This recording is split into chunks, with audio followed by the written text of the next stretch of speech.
pediatric classes. Today we will discuss about another topic, that is TAPVC, total anomalous pulmonary venous connection. In a normal heart, all the pulmonary veins will drain to the left atrium. When there is a TAPVC, what happens is all the pulmonary veins will join together and that will drain into the right atrium instead of the left atrium. So coming to the types of TAPVC, we have supracardiac. When the pulmonary veins join together and they drain into the left innominate vein or the superior vena cava, it is called a supracardiac type of TAPVC. We have a cardiac type of TAPVC when it drains into the coronary sinus, and we have an intracardiac type when the pulmonary veins drain into the portal vein. So these are the three types of TAPVC. There is another way which TAPVC can be divided. One is a obstructive TAPVC, another thing is a non-obstructive TAPVC. Obstructive TAPVC is when there is an associated pulmonary venous hypertension. So there is more chance of pulmonary artery hypertension also in a case of obstructive TAPVC. Whereas non-obstructive TAPVC does not have any pulmonary venous hypertension. So the pulmonary blood flow will be increased in a case of non-obstructive TAPVC. When you actually consider the hemodynamics of TAPVC, what is happening?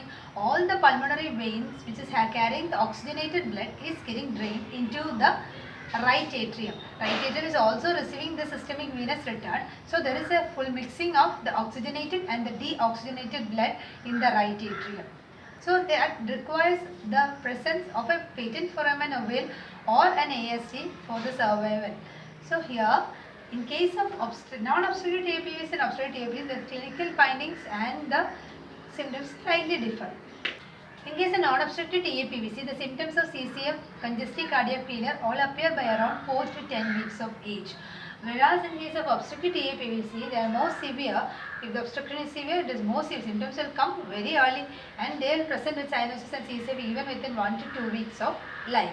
In case of a non-obstructive TAPVC, we get a cardiomegaly. Whereas in obstructive TAPVC, the heart will be normal shape. Coming to the examination findings, S1 will be normal or slightly loud in case of non-obstructive and other obstructive. Because almost all the blood flow is, more blood is there in the right atrium. It has to traverse a normal tricuspid valve. So there is a high chance that you will get a loud T1. And S2, in case of non-obstructive TAPVC, and what will happen to the S2? S2 will be wide because more blood to the right atrium, more blood to the right ventricle, so it takes more time to pump. S2 will be wide and fixed. And the murmur, if you see, there will be an ejection systolic murmur in a non-obstructive TAPVC, and you may get a TR murmur. That is, and you may get a TR murmur. So all the clinical features of a non-obstructive TAPVC is like an ASD only. So you can suspect a non-obstructive TAPVC when you see a case of ASD who is developing cyanosis and congestive cardiac failure in the first few months of life. So don't forget that you see an ASD case developing cyanosis and CCF in the first few months of life, consider the diagnosis of a non-obstructive TAPVC. In case of obstructive TAPVC, as we have already discussed, the clinical features of cyanosis and congestive cardiac failure will present early, maybe within 1 to 2 weeks of life. And another thing what we have to understand is the heart size will be normal and S1 will be normal. Here P2 component of the S2 will be loud because there is the obstruction, there is pulmonary venous hypertension, chance of pulmonary artery hypertension also.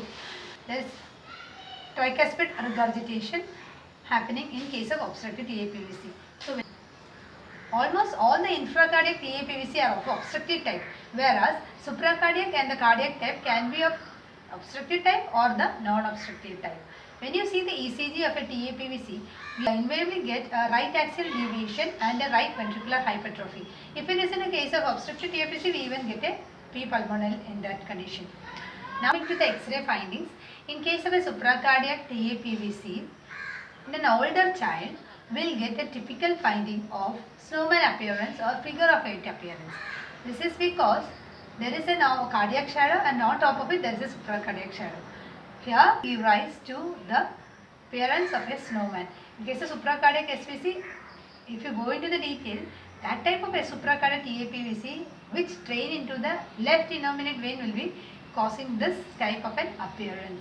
When you see the cardiac size, or in a case of the cardiac size, there is cardiomegaly, there is pulmonary plethora. Whereas case in obstructive TAPVC, the heart size will be normal. Then we also get a ground glass appearance. That is actually suggestive, looking like that appearance is almost like a hyaline membrane disease. So you get a patient with cyanosis, with ground glass appearance, normal size heart, consider the diagnosis of obstructive TAPVC.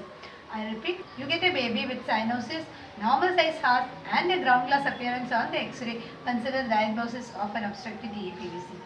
Echo can be done to find out what type of TAPVC is it. We can also find out the presence of a VSD or a TR or an AR. Here again we have to understand one thing is, if you do an abdominal Doppler of the abdominal vessel and you see a blood flow away from the heart, that is suggestive of an infracardiac type of TAPVC. Coming to the management, medical management does not have much role here, because PGE1 infection won't help much. And obstructive TAPVC is a surgical emergency, and we have to do an early surgery, because 80% of the patient with the TAPVC will die within 3 months if not surgically corrected. So what is the surgical correction here? We have to anastomose the pulmonary venous trunk to the left atria. I told in TAPVC they all are training to RA, so we are now correcting it. We are taking the pulmonary venous trunk and putting it or anastomosing it to the left atria, and we have to close the ASD also. Thus we can maintain almost a normal circuit of blood flow. Actually in this condition the prognosis is not that good. An option of heart-lung transplantation may be good in this case. So to summarize, we have discussed about the TAPVC, the types of TAPVC, what are the findings, especially the snowman appearance and ground glass appearance. Please don't forget, they are frequently asked in almost all the exams, and the treatment of TAPVC. Thank you so much.